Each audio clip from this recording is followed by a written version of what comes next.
see here. Oh, my gate is going a bit crazy. You're sounding pretty good here to me. So. Yeah. Cool.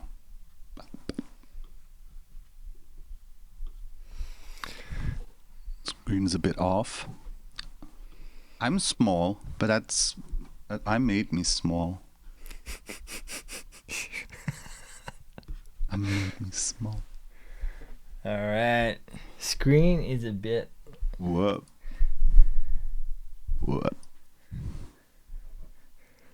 I think Andreas has a whole other level of control of his screen. Yeah, it's kind of a spaceship in here right now. Love a good spaceship. my, Cool 90s VHS footage. Yeah, what is your camera, Andreas? It's really stupid. I'm using Droid Cam, so I'm using like smartphones. So like nice. What? So this is a smartphone, and that's a smartphone, and this is a webcam, and that's yeah. So you're able to just capture the different. Are you capturing them wirelessly?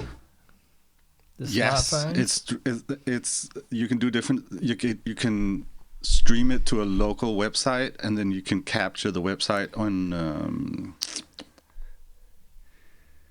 on OBS, or there's even an OBS plugin, so you can stream directly from a smartphone directly into OBS. It's pretty clever. I love that. I did a workshop recently, complete introductory workshop to visuals in Max, and so I just went for it, and we basically stayed in Visi the whole time. And the new iPhones, I think the 14, maybe the 15 and 16, just come up. If you're on a Mac, they just come up as like a camera option. And seeing that a lot of the students were on, newer phones, so they were able to get that classic video feedback thing going really easily. Oh, nice. And the second they had it going, the whole workshop just erupted. Yeah. Everyone was having a blast. I mean, video feedback and anything, and it's like, yeah. It's perfect beginner joy. Yeah, it's an age-old, technique that stems way back, to the earliest of video art experimentation, long before our time. But it's still so fun. It's just like a good old delay line or a good old reverb. It'll just never get old, Yeah. Yeah. Well, folks, we've got a crew. We've got a crew in here, and I am super excited to have my old mate, Andreas Wetterberg. You'll probably just hear me refer to him as Wetterberg. He's always just been Wetterberg to me. I think I've probably just said his first name more times in the last 5 minutes than I have in the last 20 years. True. But Wetterberg is to me an absolute legend. I knew of Wetterberg. I knew of his work before I worked at Cycling, and before I even met him. I realized, I was thinking about it the other day, I've known Wetterberg over 20 years because I originally found him through his work with the Covert Operators. Yes. Absolutely legendary. Who here, I'm curious, in the chat, who recalls Covert Operators? These were some of the first, outside of Ableton or anything that Ableton made, these were the first guys to be doing sample packs, plug-in preset packs exclusively for Ableton. No, they were the first guys at ground zero. It was incredible. Yeah.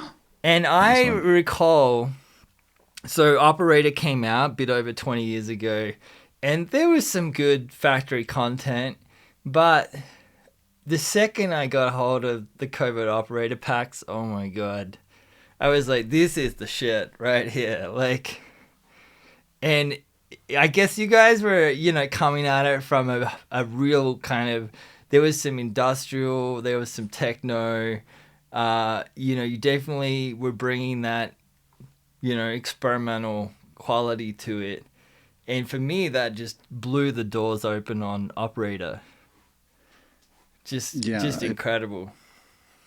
Cool. That is so cool. Yeah, I kind of I wasn't on like the very very first Covert stuff, but I was like immediately I was like, okay, they're doing this thing, I want in, and I was in like on the second wave of stuff, and there were people from like. I would respect their privacy still. People are still covert in it. I'm obviously overt now.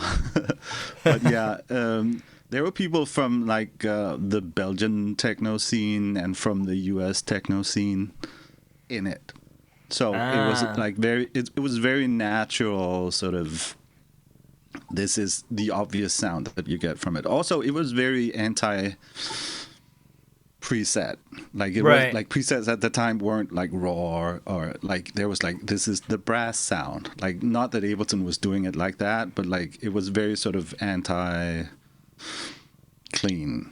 Yeah. No, and that's, for me, that's what was the beauty of it. Like it wasn't, oh, here's a 4-operator FM synth, and let's try and make a triangle, and let's try and make a brass sound, and the classics, right? But I was like, I want to hear stuff where I'm like, I have no idea how this is even possible. And like, you guys were making those sounds. I actually have an old G4 PowerBook, and I have the Covert Operators packs on them, and they still hit so hard. Yes. They still hit hard 20 years later. Wetterberg, seriously, it's a credit to you guys. And it's crazy to me now, I don't even know. It's incredible that we're still here doing this, what we do. I'm thankful for it every day. It still fascinates me to see how far it's come. Like, now presets, like, all like, Ableton will launch with 10 gigabytes of presets for a new device now, like. Yeah. But it just wasn't possible back then. We didn't have the bandwidth.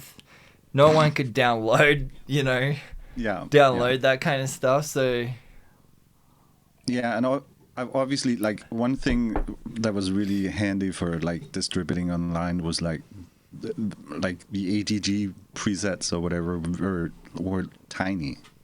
Right. So that helped us a lot. Yeah, for sure. And the packs are not very big. I think I've got one or two. They might be. The biggest one might only be a few megabytes. Like, yeah, I'm gonna hook you up with the later ones because they were sort of based around clip automations of samples. Okay. So it would be like, here's 10 samples that each have 30 different clip variants that each have effects with automations and stuff in them. So they were like, imagine getting a loop that you can like deconstruct completely, or right. And I just literally just thought about this. Like, you guys were really doing something pretty unique, and it actually is still unique to this day. I see maybe from Fours and Kintaro Tools. I see Kintaro's here. But releasing with content, like you guys, even pre-content creator days, you guys would deliver your Covert Operators packs with an Ableton project, with some samples. Like, it wasn't just like, here's some presets, good luck. And it's interesting because I do see some incredible Max for Live devices and stuff released, and there might be a video manual or something like that now.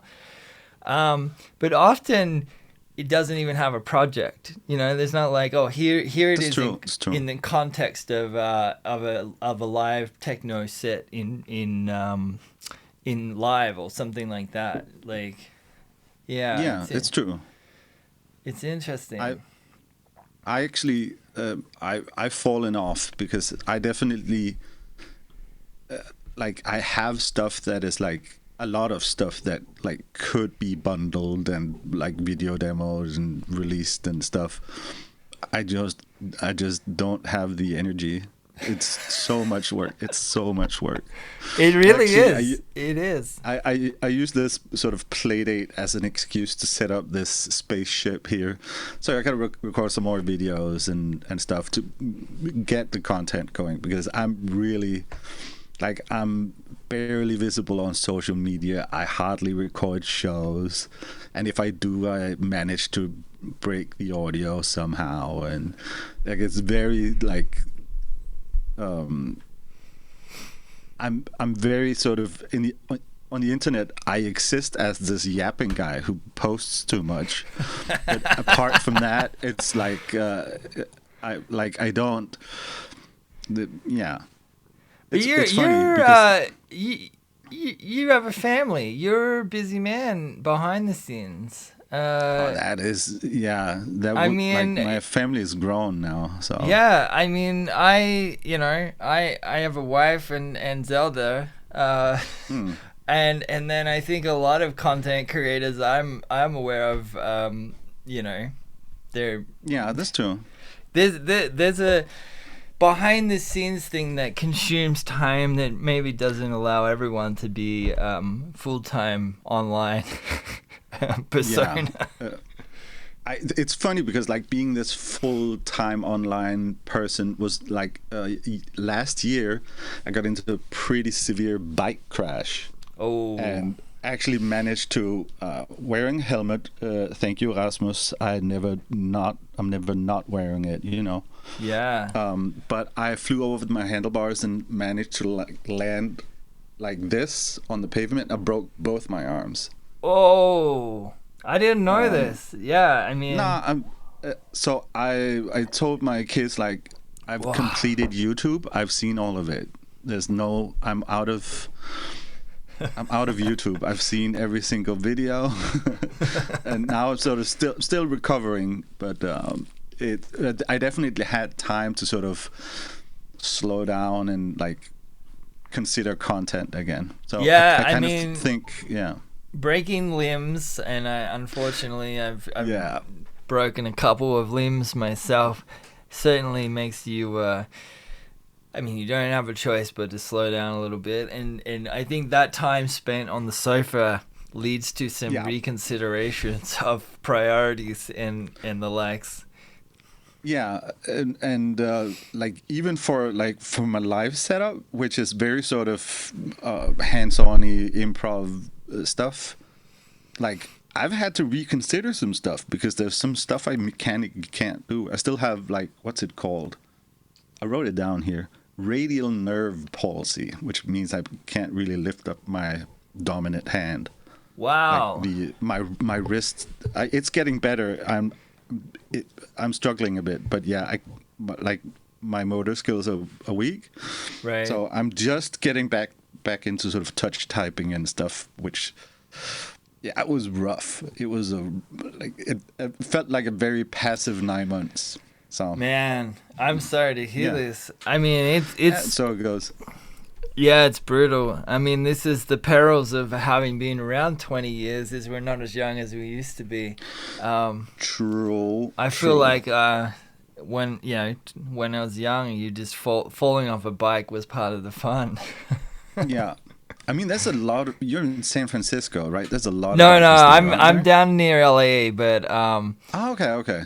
Yeah, I mean, biking culture, cycling culture, it definitely is around for the weather, but in anywhere in California, because it's such a dense car culture. Yeah. I always make a joke that cycling in Los Angeles is like an extreme sport. Like it should be part of the X Games. Like if you can ride from Silver Lake to Santa Monica, you win the gold medal. Yeah. Yeah. I had a friend in LA who was like, "Oh, it's fine. It's only 45 minutes away." And I'm like, "45 minutes? I can't go in any direction for 45 minutes in a car without plopping into the ocean." It's like everything's so tiny. Yeah, So, yeah. it's different for sure. It could be way better, and it's getting better. Like they're putting in more like bike lanes and stuff like this. Hell But yeah, like, hell yeah. but the thing I'm seeing in LA is that because it was such a car centric city for so long, that people are not even sure what to do with the bike lanes. So there's like, you know, Instagrams with people parking in the bike lanes in silly ways and all sorts of, you know, all Yeah, sorts it's of crazy crazy. stuff. I think the mayor of LA was cycling in a bike lane and got hit by a car who didn't understand how the bike lane worked, and like the mayor broke their arm. Like Yep. that kind of is a classic case right there. Absolutely, absolutely. But yeah, like the thing is they put the bike lanes in, but there's no education on like, you know, how to use. Like, there's a real classic one. They put a bike lane on Venice Boulevard out by the beach, and the bike lane. So there's two car lanes, then there's a bike lane, and then the car parking lane is on the other side of the bike lane. So the cars have to cross through the bike lane to then park their car. It's like who designed that? A car driver designed Yeah, that. yeah, Which is yeah. like very sort of, yeah.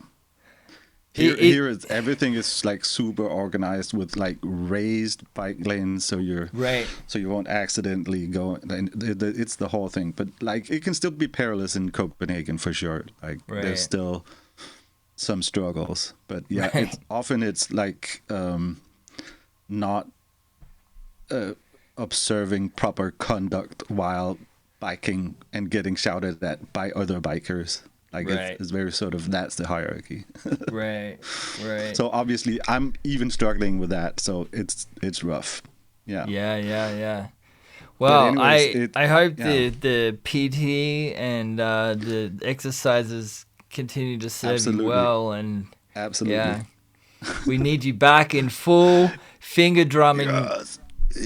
mode. So, folks, we've got Wetterberg here, Andreas Wetterberg, long-time Max user, Ableton user, developer, and super stoked to have him here with us. So we talked a little bit about Covert Operators, but I want to backtrack it slightly further because there's some gray areas of pre-Covert Operators, pre-Copenhagen Laptop Orchestra. Like, where did this begin, Andreas? I guess like in Denmark we have something called højskole, which is like adult. I wrote it down like what like it's really difficult to translate. Folk High School is a non-formal residential school offering learning opportunities in almost any subject. Most students are between 18 and 24 years old. Or in other words, the folk high schools aim at an education that enables the individual not just to make a living, but to live a life. So in Denmark, we have these school Wow. programs. They're typically like 3 to 6 months long. Yeah. And like you go to this place, often you live at that place. And then, thank you, Rasmus. And you're taught every day in a specific subject.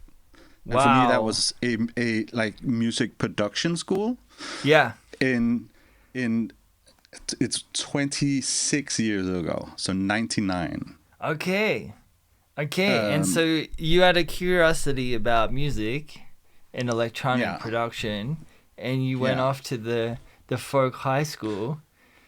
Yeah. Incredible. And it was like they had like an A studio, which was like Studio 24 track analog, and everyone wanted to go there because it was big and, you know, room within a room and all that stuff. Yeah. And they had just gotten a grant from the Carlsberg Foundation or something for a very new and spiffy 24-track digital desk with Pro Tools, and nobody knew how to use this at all. Like even the instructors, they were like, "This is like fiber optics. What's this thing?" So I helped install it, and then since nobody used it, I could have like as much free time as I wanted on a brand new Pro Tools rig. Wow. That nobody was using in 1999. Right. And over the course of a spring, I taught myself how to use Pro Tools. And as we know, I mean, that was the big transition period. So you were on track to literally move into the digital era, whilst everyone else wanted to be in the analog studio. Yeah, and like I grew up in a sort of pretty affluent neighborhood, like in the burbs, and there was one of my classmates worked at that time only Danish telco, and had like a modem, so we would call into the BBSs and like type up. So I was very sort of that zennial analog childhood, digital sort of adolescence. Sort of rode that wave, and that sort of led to like Ableton Live 3 at that point. Yep. Which was like, what was that, 2002 or 3? Something like that, yeah. And that led to being on the beta program for Ableton Live 4. Nice. Which sort of led to, and being a chatty Cathy on the Ableton forum sort of led to sort of connections and friendships and all that stuff. Right. Which meant that led to a paid copy of Ableton Live 4, which was the change from Ableton Live 3. Right. And sort of trying to get that stuff to work. And then sort of everything I do is sort of limit testing. Like my entire sort of oeuvre is like, okay, let's do this until it breaks and then back off a little. Right. I call myself like a script kiddie because I don't really fully understand all the stuff I play around with, but I understand it well enough to sort of massage it until it does this weird thing. Yeah. So it sounds like a good spot. Yeah. I mean, you don't need to know, you need to know enough to do what you want to do. Like, listen. Yeah. You don't need to know anything. It's important. You don't need to know anything at all. Take that. There's your lesson, kids. There's your lesson, kids. You don't Stay need out to of know. School. Stay out of school. Don't read the manual. But so. And at that time, Ableton was doing something called Ableton Camp, which was like, I think it was a one-off thing for the chattiest Cathys on the forum. This is, and I want to add here, folks, this is pre-influencer days, Sure. This is pre-influencer days, this is social media, pre-influencer, pre-YouTube. Yeah. Wild West. So tell it, the influencer. This is a Chatty Cathy camp. I had no idea or heard about this. Tell us about it. This is fascinating. It was like an extended weekend at Schönhauser Allee. Okay. In the building, and what I did, because I was smart back then. I wish I had that brain still, that sort of go-getter attitude. What I did was I had seen this product called the Jazz Mutant Lemur. Anyone know the old hardware Lemur? Classic. Yeah. Cycling even sold them for a moment. Yeah. There was like a hot moment right before the iPad came out that was like, oh, this is so good. So what I did is I sold a bunch of equipment and wrote to Jazz Mutant. I was like, yo, I'm going to visit Ableton on a very sort of one-on-one type deal this upcoming weekend, or like in 2 weeks or whatever, I would love to buy a lemur from you. If you could ship it to me, I can bring it and we can sort of use it at the thing. It would be really cool. And they were like, hell yeah. And I was like, hell yeah. I wouldn't have been able to afford it otherwise. Because it was like, I want to say like $2,000 or $3,000 at the time. It was crazy expensive. Yep. It was insane. I mean, I just didn't even consider it because it was way out of my price range. I just found one on eBay for $250. Yeah. And you should not buy that. You should buy an Android tablet. Yeah. For no, like I know better. By the time I could afford. I'm just saying the rest of the people like don't. But yeah, at the time it was like groundbreaking, and like, there was not like the whole modality of like being able to just switch views and jump around inside a thing. I fell in love with it. I still have them on a shelf here. But yeah, that sort of led me, along with getting a hookup from good old Jeremy B. Jeremy Bernstein, one of our engineers at Cycling 74. Who also was a fan of the Covert Operators.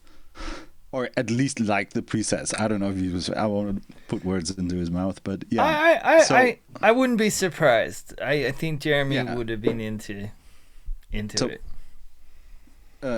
Because I got a job at Ableton at some point, and I started at the same time as Jeremy. So like at like the same week or roughly. So there was sort of a connection there. I had been wanting to get into Max for a very long time.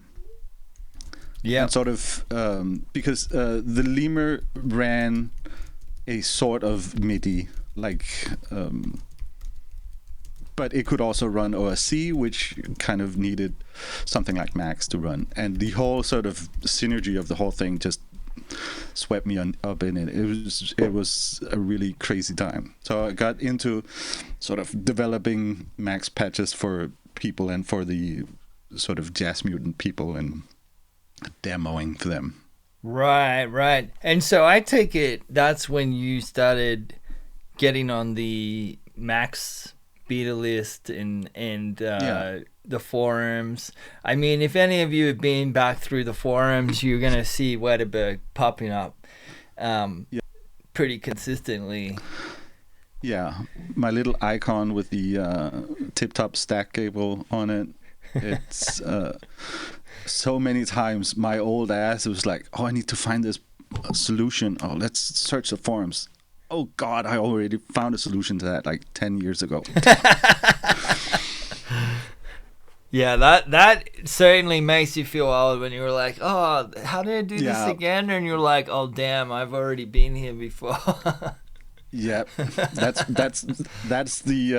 what the cycling means. It has nothing to do with bicycles. It's like cycling the mind over generations. The cycling is us. Yeah, we are the cycling.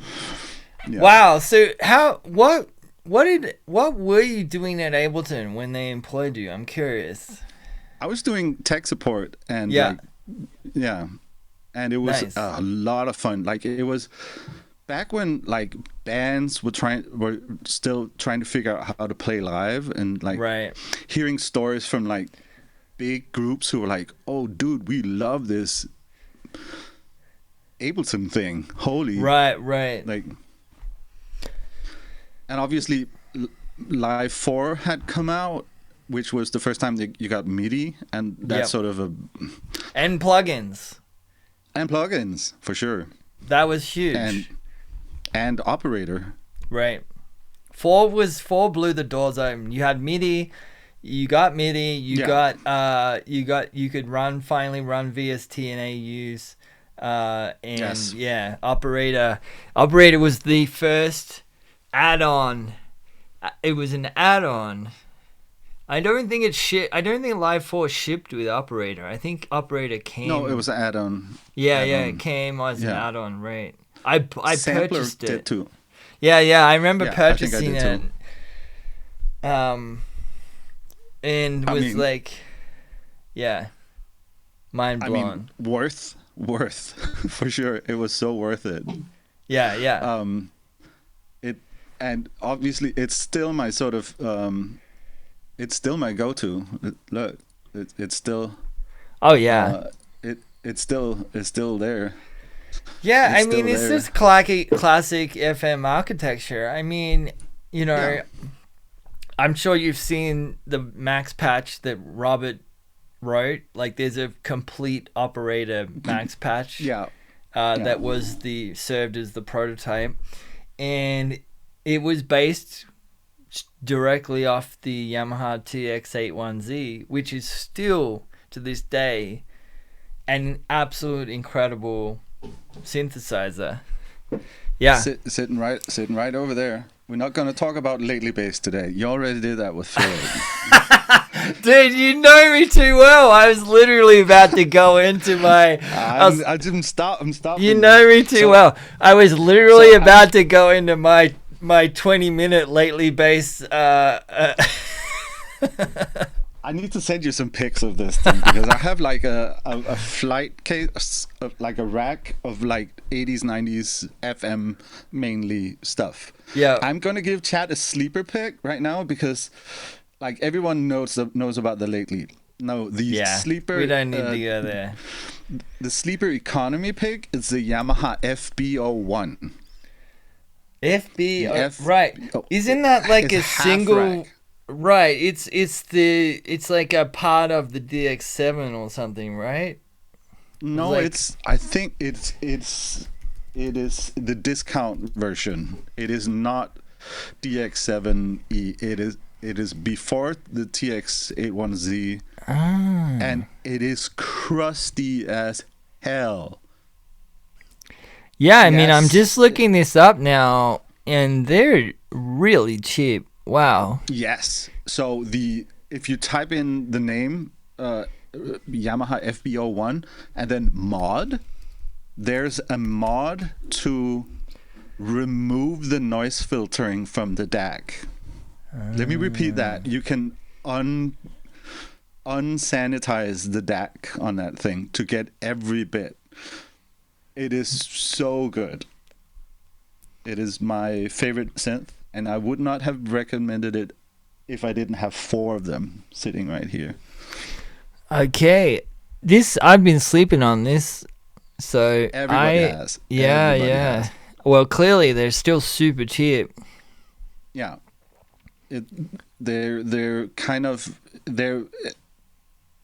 exactly. It sounds like the Sega Genesis. It's probably like the same cost-centric sort of production thing. If you know the Mega FM from Twisted Electrons, it kind of has that vibe, but like the complete inability to play a sine wave. Like just it tries to and misses completely. So it's so good. Anyways, I'm doing the lately thing. I'm ranting about this other FMs that. No. It's okay. It's okay. I just learned a tidbit there, and this unit looks super fun. Taking the lately bass out, taking the TX81Z out is a whole other thing. But this looks like you could just throw it in a backpack and. Yeah. So what you do is you slap like a stereo compressor on top of it, and it'll just. You squash it until you only hear bits. Nice. It's perfect. Yeah, so I'm kind of weaving in and out. I'm doing the weave. It's all good. I had like a bunch of like Yamaha samplers and the Yamaha FB01 Valdemar. Hey Valdemar. Perfect. Yeah, And there's a bunch of them here, less than $100. Yeah, and you can The op amp on the outs are like what's it called? Socketed.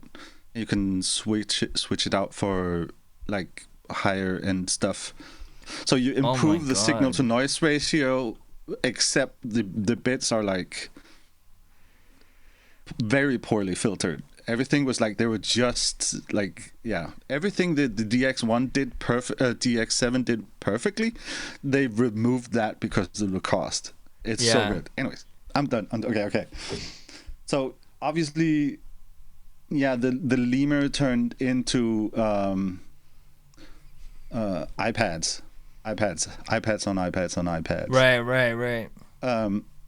And that sort of became my obsession, and my live set has been focused around that for a very long time. So basically iPads and then other stuff. I mean, you can't go wrong.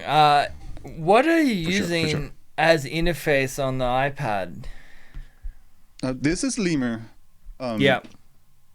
I'm switching away from it. I'm going to Touch OC on Android. Yep. But this is an iPad 2, and I actually still use iPad 1s. Yeah, it's awesome. Don't use them for. I bought this iPad 2 brand new for this singular sort of app on it. Yeah, you're right. I've never used it for anything else. So it's my favorite tool to sort of. It was pre-Mira and all this, you know. Right. You could bring all this data out. So, for instance, this is. You guys probably can't see this unless I full screen this. You do duplicate this tab, and then we do click on this, and then we say full screen. Oh, never mind. I'll just do this, and then we could go up. You can only see the iPad now, right? Right. Okay, so this is my drum sampler. So basically, what I'm doing is I've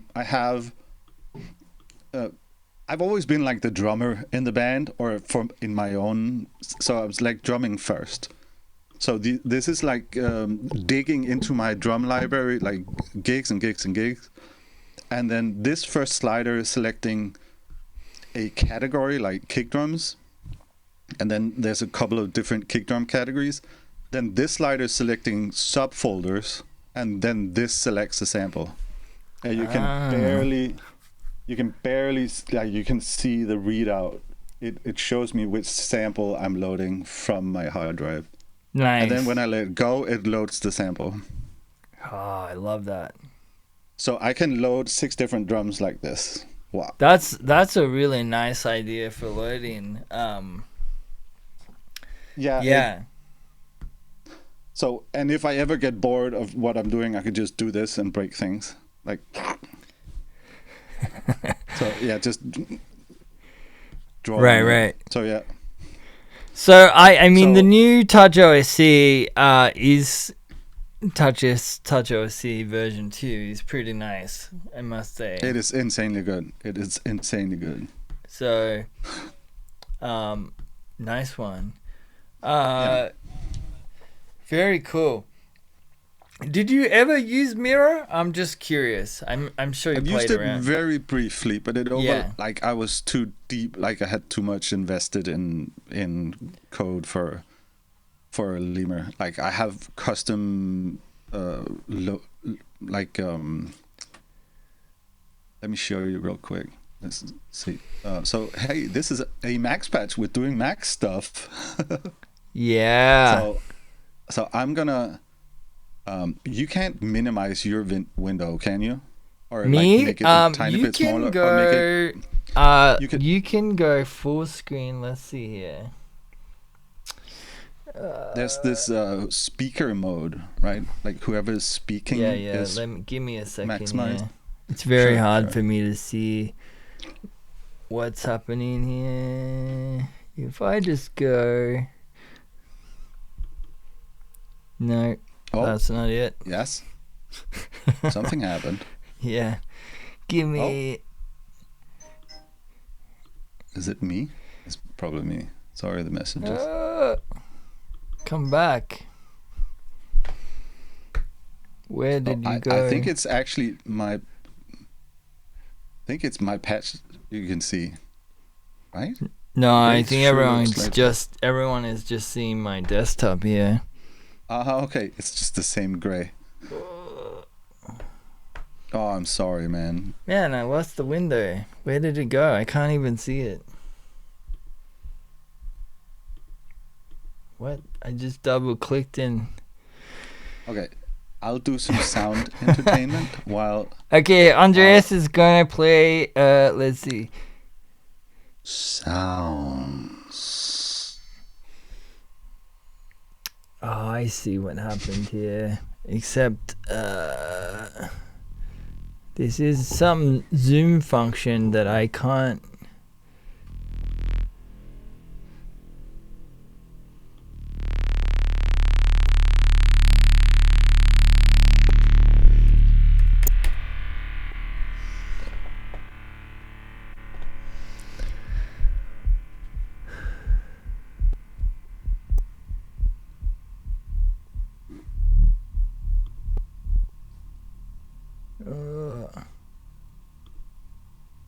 No, that's not it.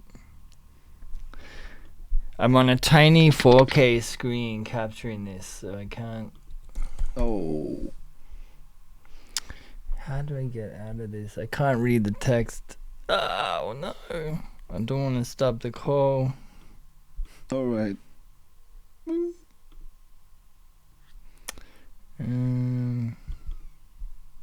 Wow. I cannot even see where that went. So these are the drums we just loaded randomly.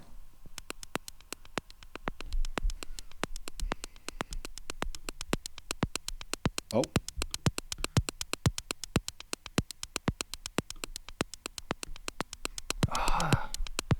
Here we go. Oh, what? Show all windows.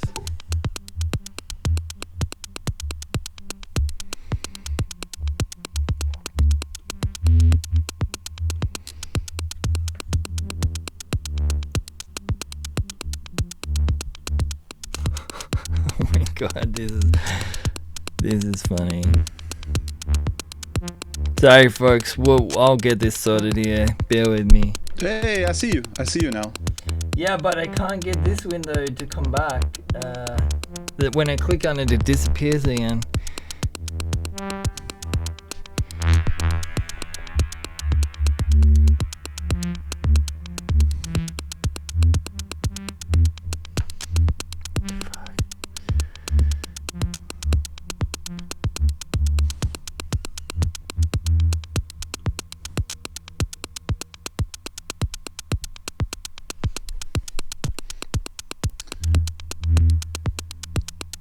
So what you can't see right now is... Oh yeah, it is very early Otekery. What I've set up here is like a playground of different patches like thrown together. It's not like a live set, but it could function as one. Yeah, I'm about to get it back here. Hell yeah. Speaker, here we go. Hey, there I am. Alright. Hey. Okay, so what was gonna show is like, let's just zoom out. I drunk posted about this very late last night. For me, what I've set up here. So this is like and I did a presentation mode for you. Like I've people who play without a presentation mode. I mean, what are they doing? No.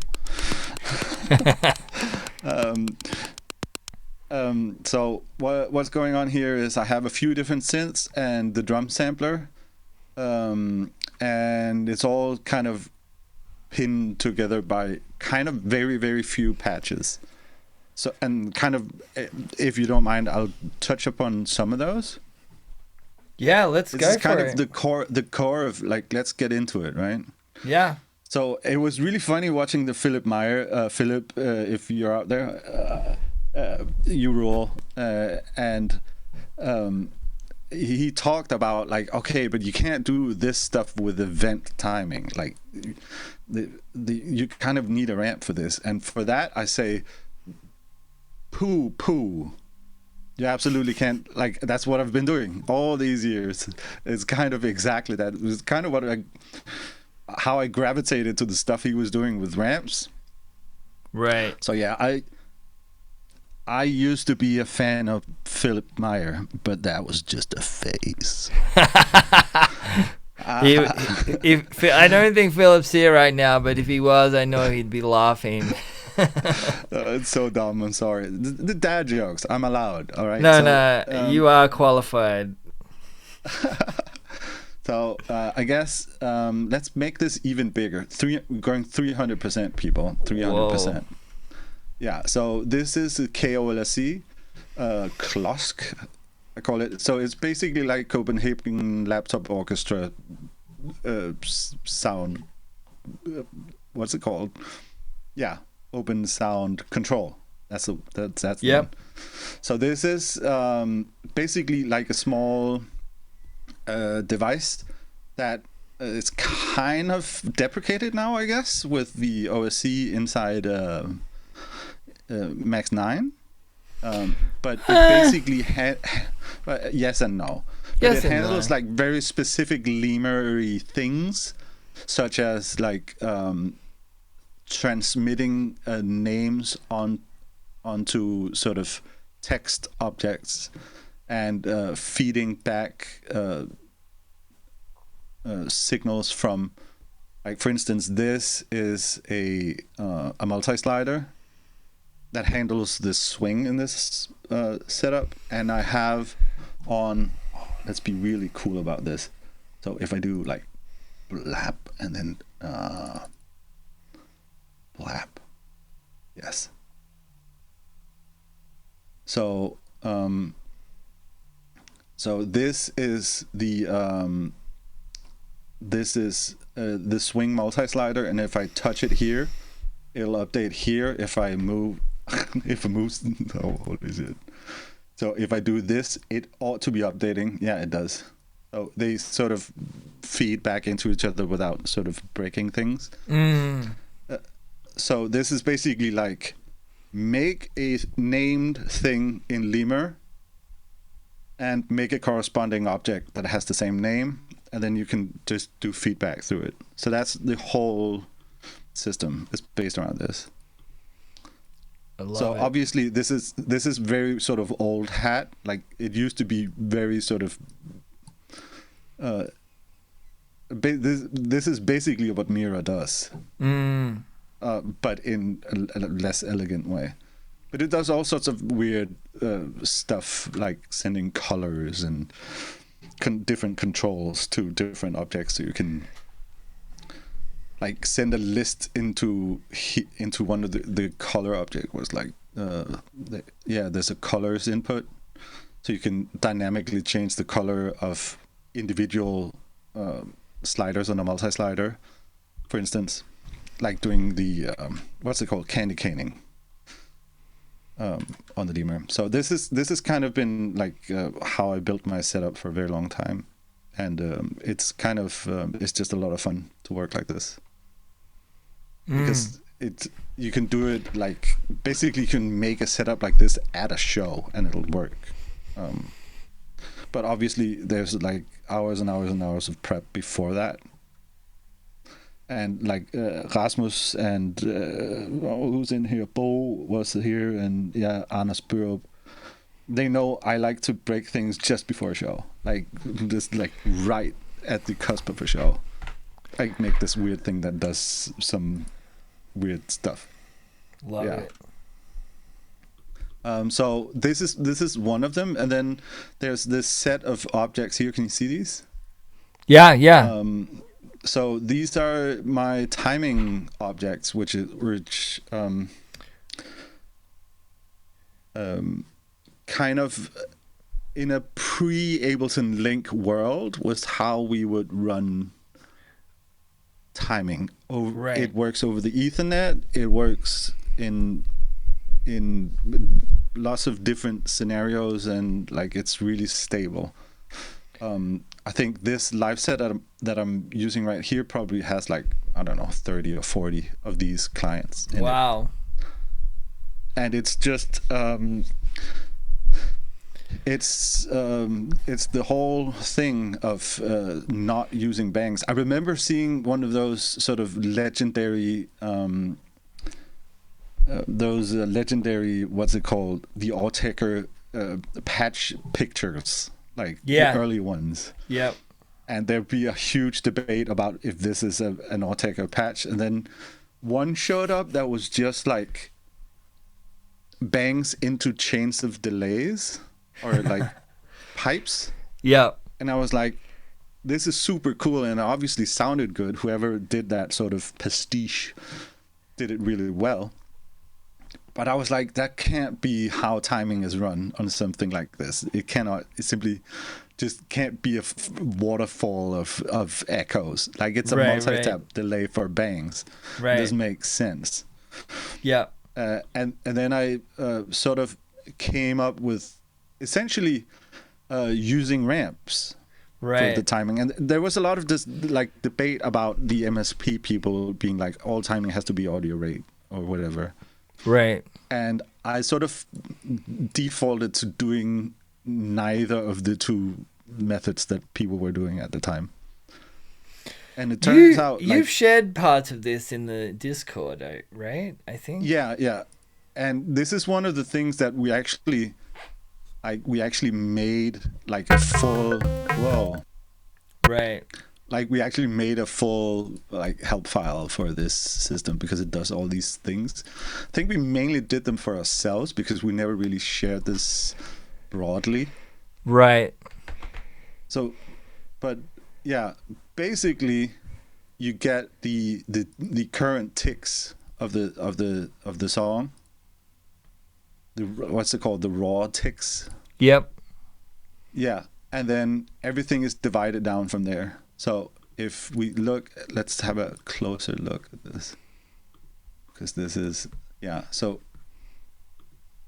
basically we get the current ticks in, and then everything is sort of a divide down and modulo and all these things from that original thing. So for instance, my metronome down here, that should be 1 and 2. That's much more helpful. Can you hear that? Yeah. Yeah. So it's like a Dawn. Let's zoom in a bit. It's a Dawn client that does sequence loop from 0 to 3 in eighth notes.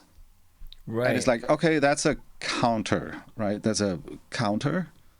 But this one can be swung from that originally like global swing meter thing. You can do polymeters from it. You can do 3/7. You can do 369ths. You can do like Steve Reich phase music from just by redefining what a bar is. You can do all these sort of broken things. That all sort of the odd time signatures that we love. I mean, if you're working at ticks, at the tick level, I mean, you know, I'm not sure there's going to be a whole lot of difference between that and, you know, using edge and delta. That's actually true. Yeah. Like the bottleneck is always like, okay, what's going to be triggering the thing, and like what's right. Where are these events? Where are these events going to? Exactly. And how important is it that they land on time? Oh, I was covering up the max patch. Sorry.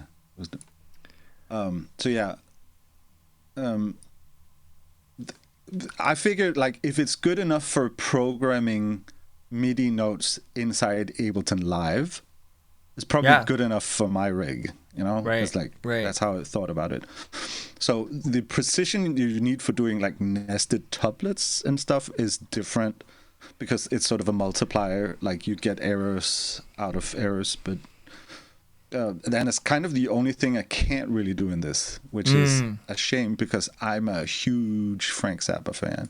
So I've been wanting to do a rig that had this sort of complex meter thing for a very long time. I'll get there, Right. but I'll probably have to transition to some sort of combination of this and sort of Philip ramps and Yeah. Watt and all that stuff. Yeah. But yeah, for me, this has been sort of a lifesaver. So I'm doing like Euclidean rhythms driven by this. I'm doing glitchy effects that are sort of let's see, can I turn on the glitchy thing? That sort of step based on a meter that are set in the same way. Like so everything that is rhythmic in some way has that sort of counter inside it. That And that little patch right there, is that a gen, like, is that a, Actually, I think this has a tiny bit of gen in it.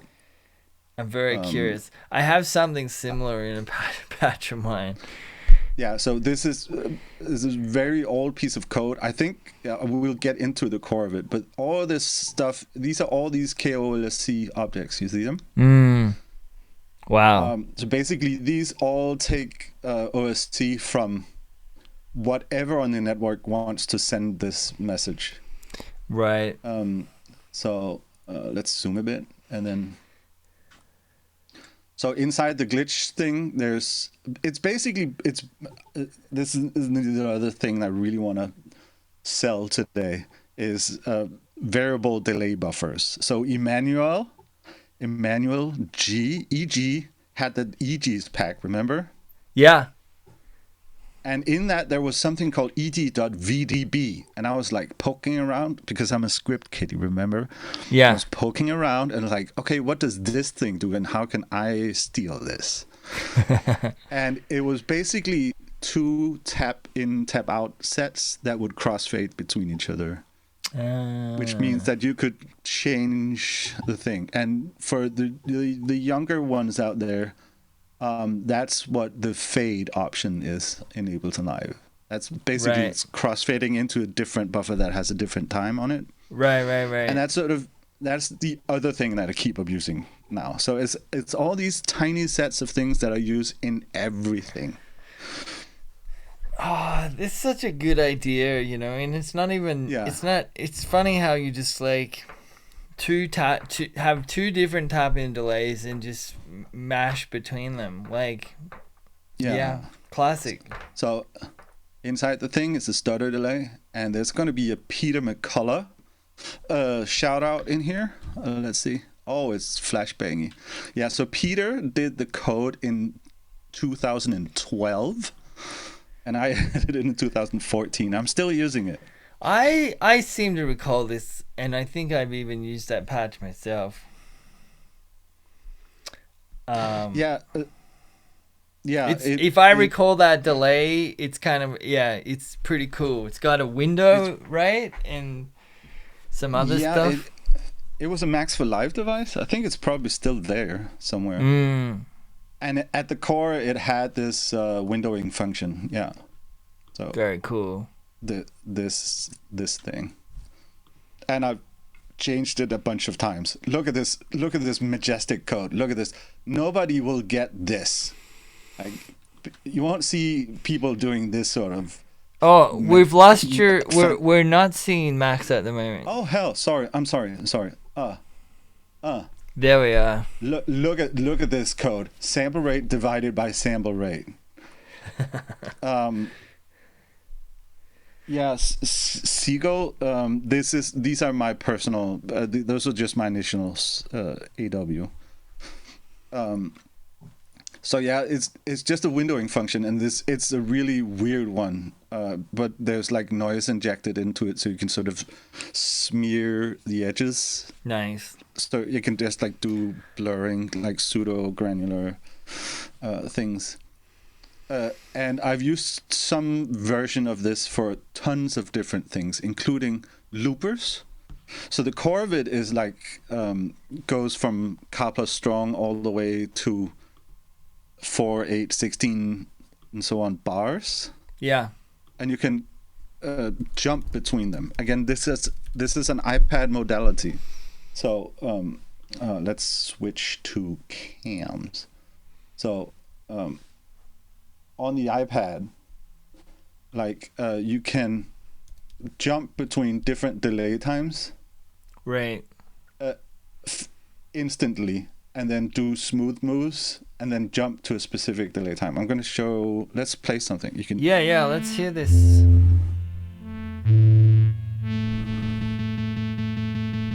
Oh, let's get rid of this glove real quick. Hang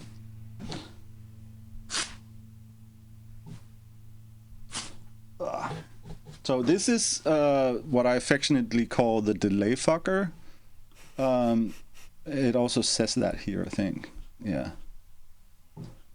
Huh. Yeah. So basically, let's play sine waves. Yay. And then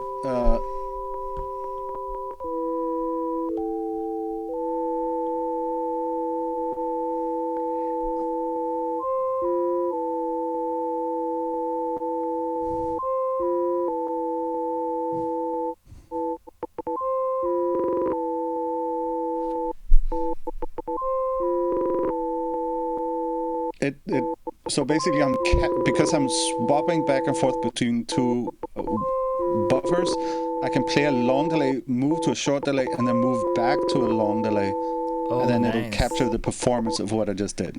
Does that make sense? Nice. Yeah. It's just it is such a powerful tool. So this is like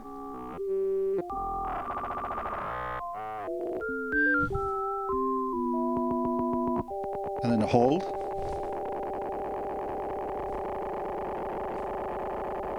Yeah. Sick.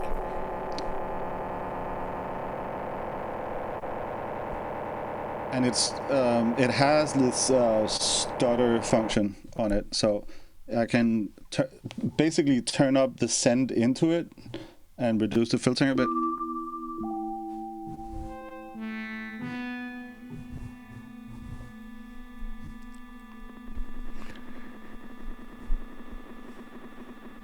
Let's do this a bit more.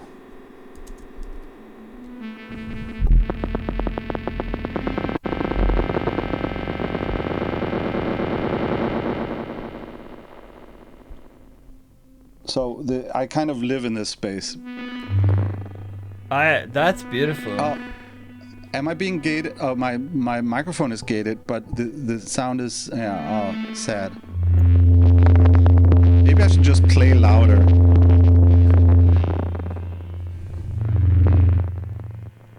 I think if you mute your microphone, Good call. Yeah. I think it might be Discord, and we may not have any control over it, but also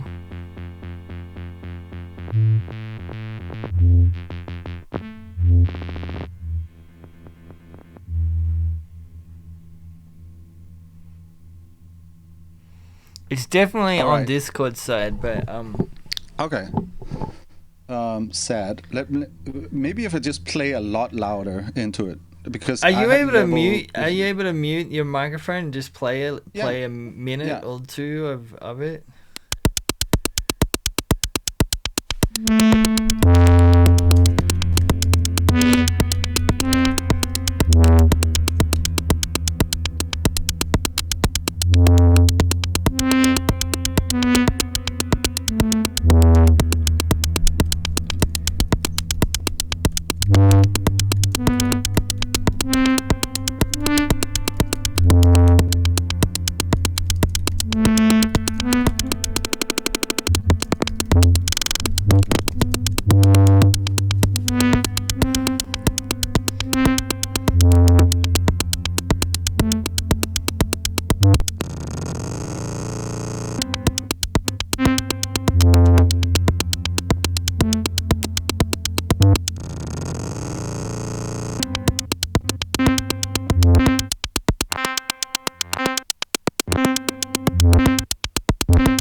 That's so much fun.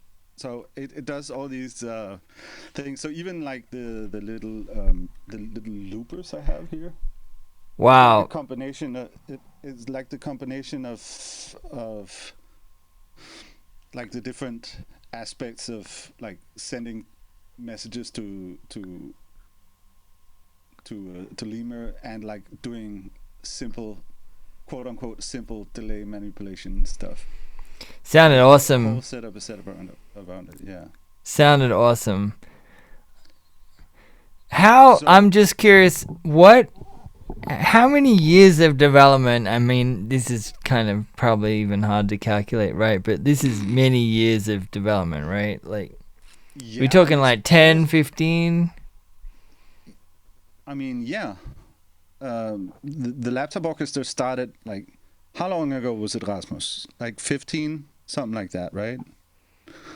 A Yeah. long time. Yeah, it's a lot like live cut. Like it was very much like we had live cut as a VST, and like I was just this was the best thing ever. Like, and we were just trying to make something that worked just like that. So yeah, it's so many years, and it's so very sort of idiosyncratic. Like I can't share this because it's a Right. combination of 9 different things that you need to own in order to make it work. So in order to make it a bundleable thing, I had to refactor the whole thing and split it apart and build it again.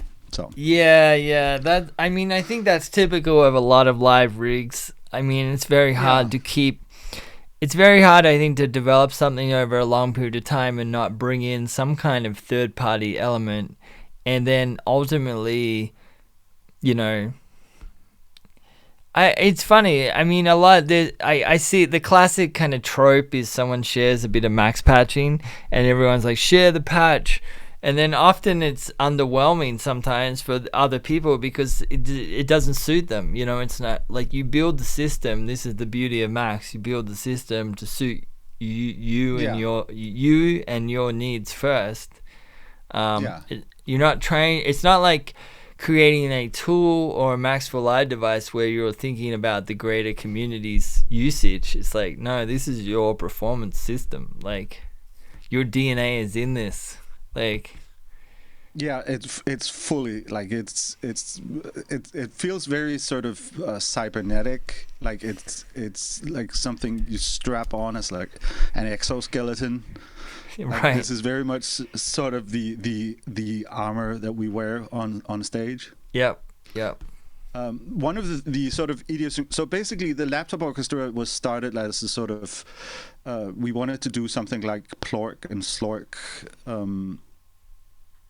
in Denmark, and like no unis were interested at the time, so we basically like fuck it, we'll do it ourselves.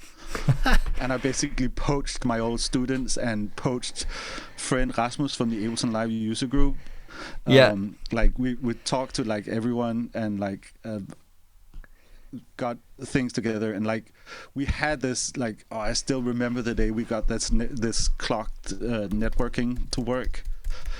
It was the biggest like eureka moment ever. Like we had been slaving over it, and like just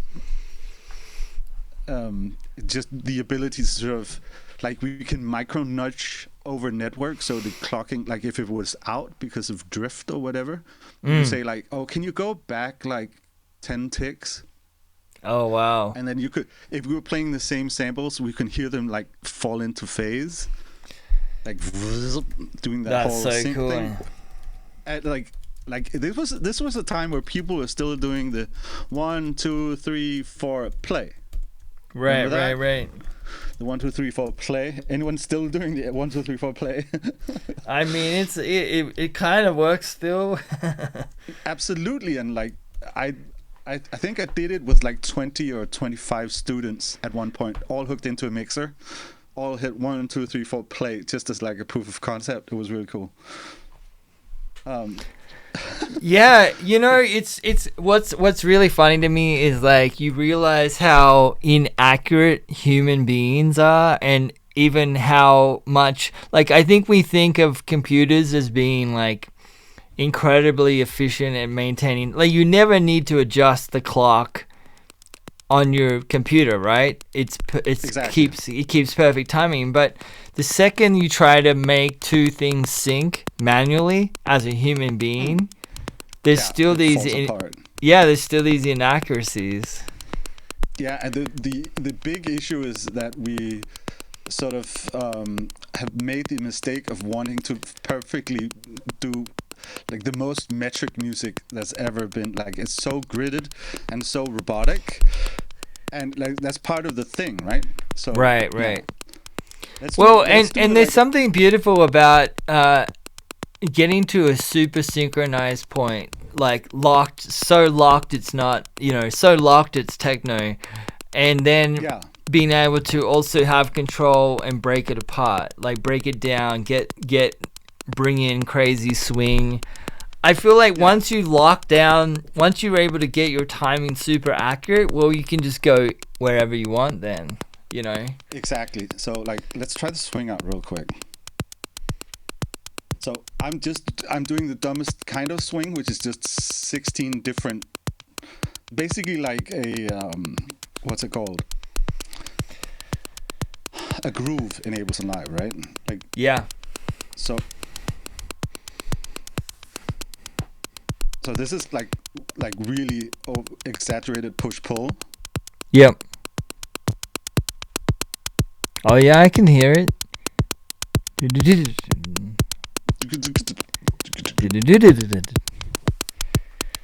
Oh, this is great. Yeah, the space is so much fun. Yeah. So there's not a lot of. Oh, there is one.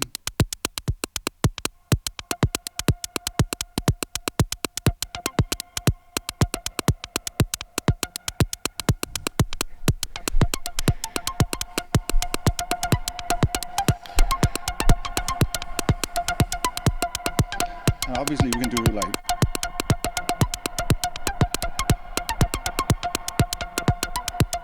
Oh, this is beautiful.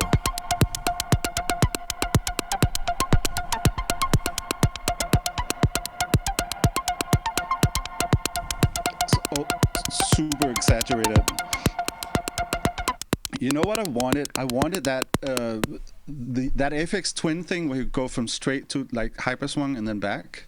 Yeah. I always really, really love that sound, and doing that live is like insanely difficult for some reason.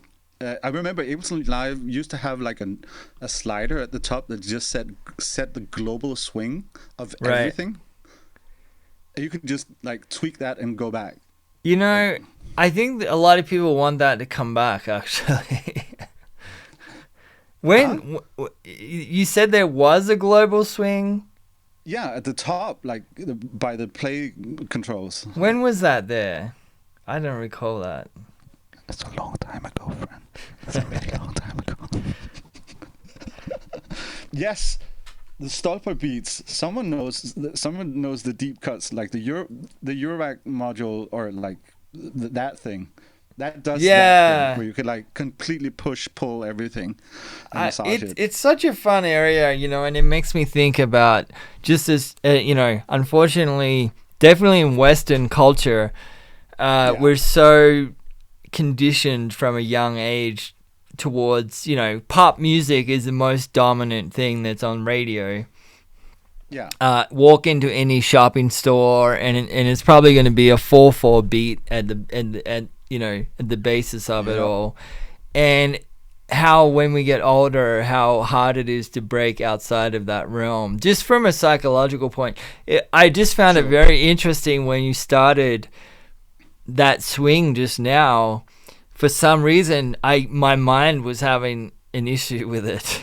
But I was like, this is good. But I'm like, it felt a bit weird to me. But then when you bought the synth in, oh man, then I locked in. Like, it's funny. And but it's really difficult because we're still doing dance music or like this electronic thing. I guess. Really it's cool because I know better than to just make a judgment straight away, but there's certainly unfortunately, there's large swaths of society who will just immediately shut their mind off, Yeah, and not even give it a chance. Yeah, if someone is like, if there's ever a place to show some wonky stuff, it's probably here, right? Oh, Like, I think you've come to Wonky Town. Wonky. Did you Well, just say okay. Wonky Town? Yeah. I just want to reiterate that he's used the two words Wonky Town. Like, I think this is a destination. Wonky.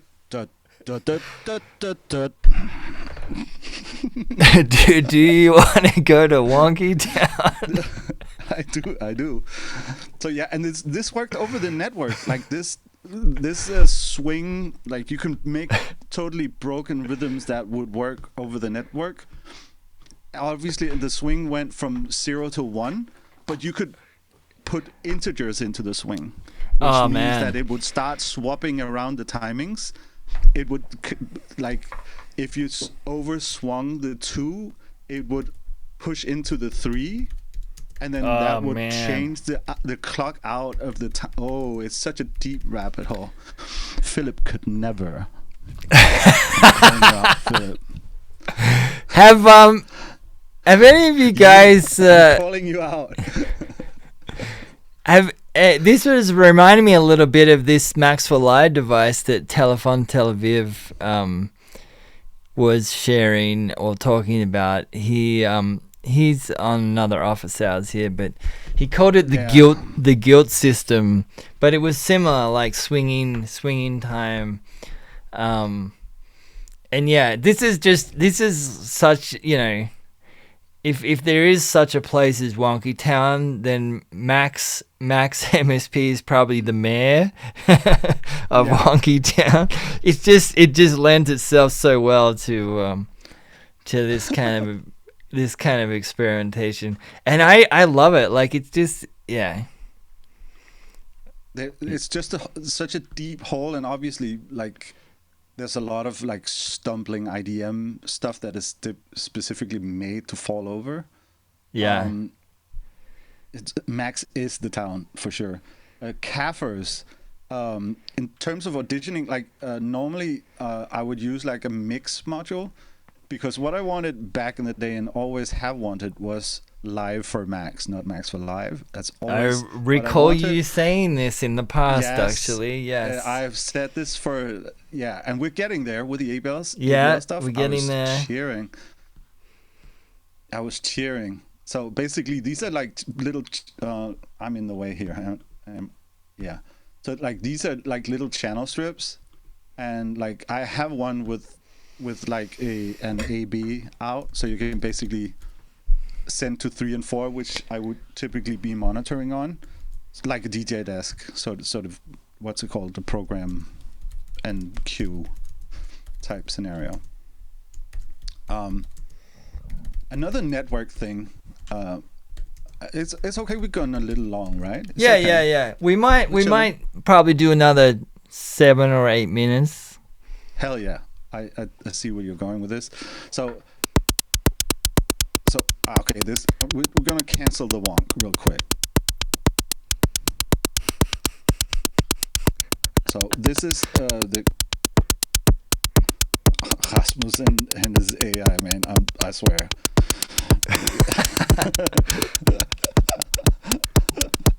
Okay. Anyways, so what is up here is these are my sidechain options. So basically, what happened back in the day is, okay, we were all networked. Okay, how can we abuse this? I, as the drummer, would set my kick drum channel to always output a message over OSC. Yeah, it's just called boom or whatever. Okay. Like, and that's sending like a 1 or something. Yeah, basically a message that a kick drum has played. Yep. And then we would do software like ducking. Yep. All over the system. So, here I have. So that's my kick drum, right? Yep. And now, what's going on here?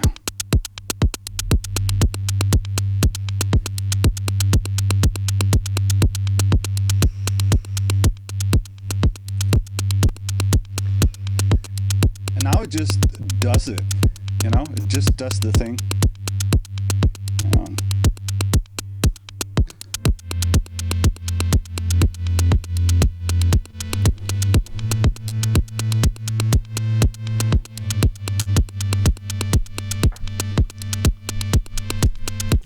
And these are all just like OSC messages internally. So everything gets like cut into little pieces and ribbons. And like we did this over the network. So good. And you IP beat passable, okay, but I can crank it a bit. That's nasty.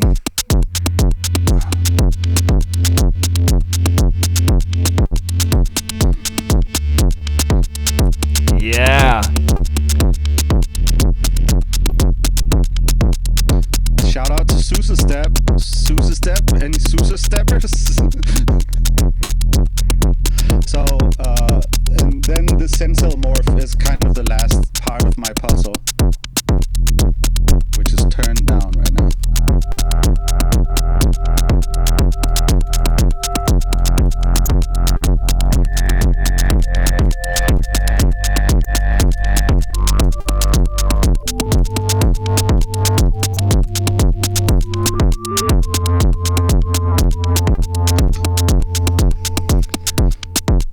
So yeah, that is that's the core of this. So even if the sound is down, the sidechain will keep going.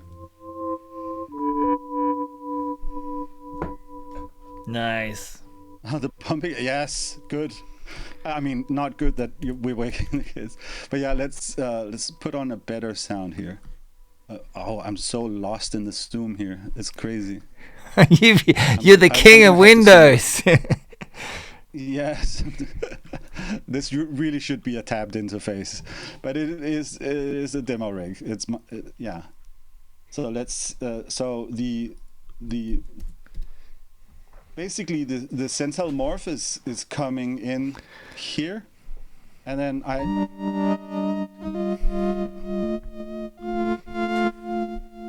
I stole something from the with the Haken Continuum.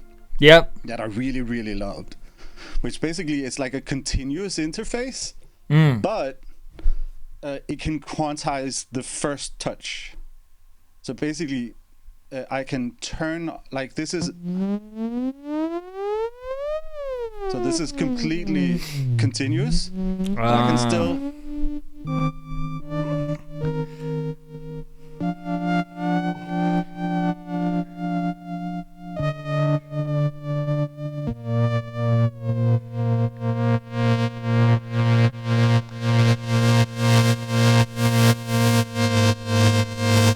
Hey Wetterberg, can you give us a little jam and cut your mic? Yes, well, I'll jam and then I'll guess I'll play us out. Should I play us out? Yeah, play us out and then I'll just say a few words towards the end. Give us a few more minutes. This is sounding incredible. Hell yeah. I wish I recorded my... This is what this setup is for. All this stuff is to record videos. So all right, let's get go. More of that out okay, let's go. Okay. Let her rip. Okay.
Epic. I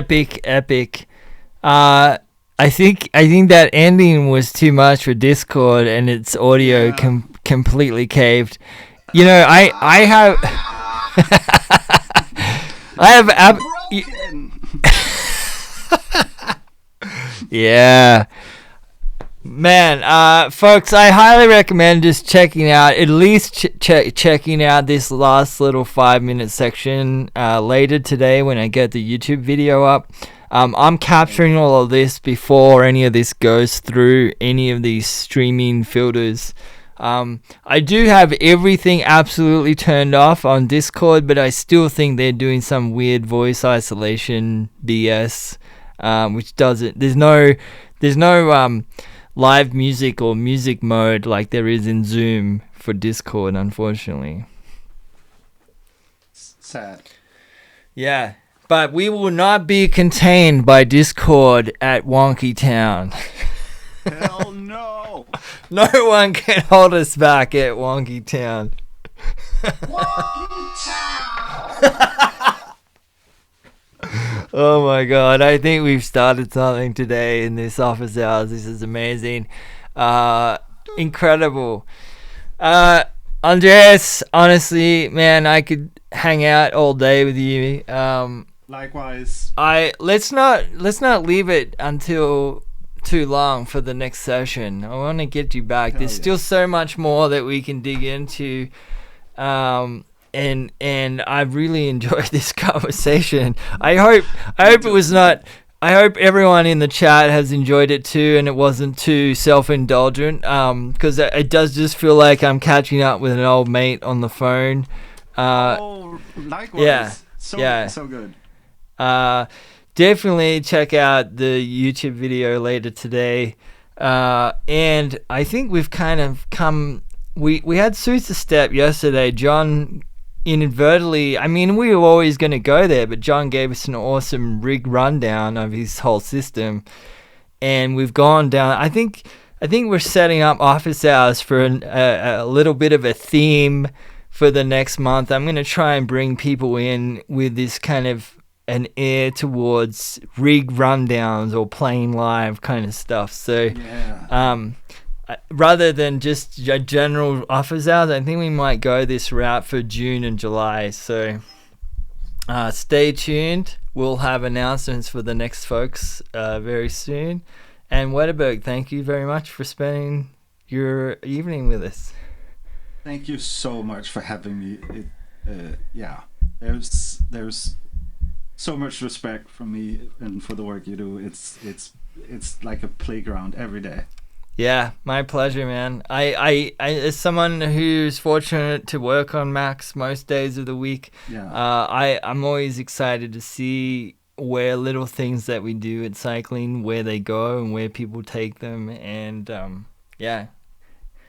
it's the journey. The journey continues. And thank you, people in chat. So much love, and like this, we're gonna do some fun stuff soon. Super awesome crew. Super awesome crew in the chat today. So thanks for staying strong and hanging out with us, folks. When you see the video up later today, if you don't mind sharing it, that's always appreciated. I mean, I'm certainly someone who feels like more people should know Wetterberg. More people should know Max. More people should know cycling. It's and Rodrigo and Philip and Malcolm Braff. People should know who Malcolm Braff is. Yes, Simon in here. People should know who Malcolm Braff is because he did this to me. I feel like it's been part therapy today as well. I'm glad that we could get through some of this. Andreas. Yeah, let's get it out. So next time we talk, it'll be like a mellow sort of political debate. Oh man, too good, right. Too good. I can't wait till Philip Meyer goes back through this YouTube video. I think it's gonna be pretty amazing. I'm gonna take him. But I'm going to take him in discrete increments, whereas he will be more sort of a continuous. Philip will be coming at you at audio rate, so watch out. Wow. Yeah. All right, folks. That'll do for today. We will see you back here soon. Keep your eyes peeled for the next announcement for Office Hours. Thanks for hanging. New Goblin album coming soon. Goblin. Oh, See you. Lord. Bye, folks. See you later. See you. Ah, dude. Okay, stream has ended.